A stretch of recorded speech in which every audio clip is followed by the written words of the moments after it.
Once upon a time. Hello, welcome to our video about Naked Raku. So this is in preparation for our firing that's going to happen in September. So we just wanted to go over a couple of pieces of info that y'all may need, especially in regards to like burnishing and applying terracage, and just kind of a little bit more about the firing process. So what Robert is going to do today is going to show us what burnishing would look like on this pot that he's thrown. So tell me a little bit about the dryness of your clay currently. Like, do you find best for the burnishing If stage? you feel it, it's still cold, but you can't alter the shape. So that the surface can still be smoothed without distorting the pot. So I guess this is some stage of leather hard. And the goal is to make this as smooth as possible by burnishing. To then apply the terracage, which serves as a barrier between the slip coat and the pot. All of this is in aid of the glaze popping off as easily as possible. So this is an example of a pot that has had OM4 applied to it in 4 coats. And that's why you get the very, very white background for the lines. Okay, and in this case, as Nicole will attest, the glaze popped off very, very quickly when we quenched it. So that's one. And we'll come back to terracage in a moment. Typically, burnishing, I think, takes place as you hold the pot, but I find that you get a lot of fingerprints and possible nicks and distortions. So I begin by thinking about which parts of the pot I will keep black. In other words, they'll have no slip or glaze on them. And in this case, it'll be from sort of here up and the bottom. Okay. I've used lugs because I'm not particularly concerned about burnishing the bottom of the pot. And you can see this is Raku clay, so it's fairly coarse. And what I do is take this agate, and you'll see pretty quickly how the agate smooths it. And Nicole, you can actually touch it and you can feel the difference just in those 2 spots. Right, so up here it's more on the rough side, and here it's really smooth and soft. Now the risk with burnishing is, of course, you can leave lines. But what I do is, after using this, I'll use the flat side of a metal rib to finish it off. You don't even need to use the agate if you wish, or the rib. One is sufficient, but some of us are more obsessive than others, I guess.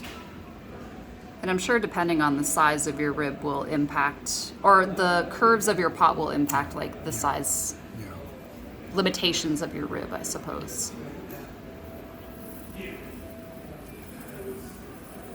So again, you can feel now.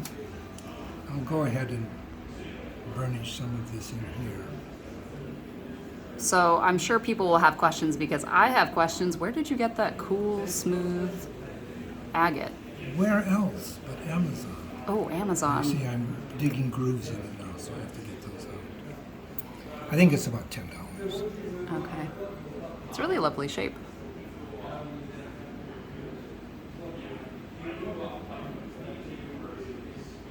But I know a couple of the participants in the last shop, or workshop, had purchased river stones, smooth river stones from Amazon or somewhere. Mm-hmm. And those work quite well, as long as you get one with the correct shape.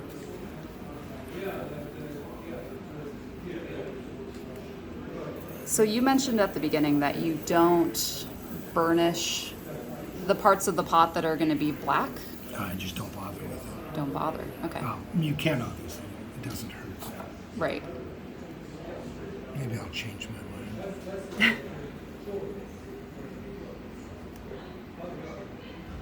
So what clay is this one that you're using? you want a high grog clay because we will pour cold water on the pot after the reduction, and it gets there's a lot of thermal shock associated with that treatment, and you want a pot that will resist it. So I think, as we've said, stay away from things like B-mix, avoid anything that's grog-free. We use Soldate 60, I think, which is like throwing with beach sand. This is a standard Raku clay. Have you tried that? I've made some pinch pots with it, and it's pretty responsive like Soldate, but I really haven't done any other work with it. Well, that's a really cool. I've never thought about using the rib like that. Put that bend in it. That's nice. Well, if you use the edge, Yeah, you get like nicks. yeah, you just create more problems than if you go in like this, then you're in trouble. You can do this, which is essentially the same as the flat surface. Right. And the metal ribs, some are quite stiff, some not.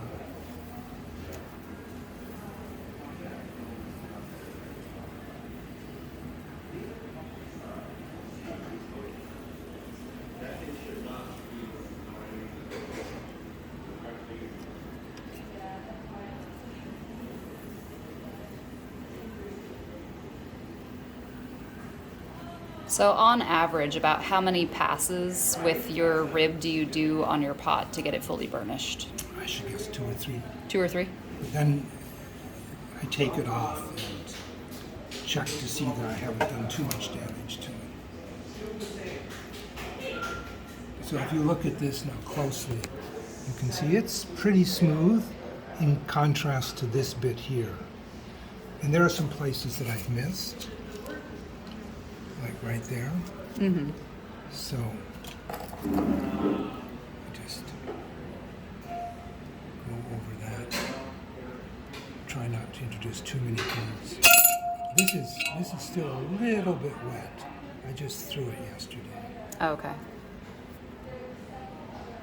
So if it's a little too wet, then you end up getting a little bit more clay buildup, Yeah. like on your Yeah, tools. yeah. Okay. And that dries quickly and then scores the pot. Right. So,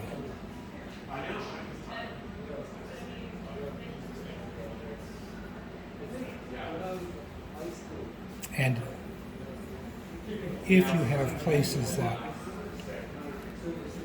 appear a little rough later on, you can go back and sand them down with very, very fine sandpaper. Like this nick here, I'll go back and sand if I can't rub it out. And that would There. be, when would you do that? When it's bone dry. Okay, so that would be Before before the you do terrace. terracage. Okay. So that's pretty much what the burnishing looks like. And you can keep working on it Near indefinitely. pretty much until you're happy with it. That's what you get. Okay, let's take a break.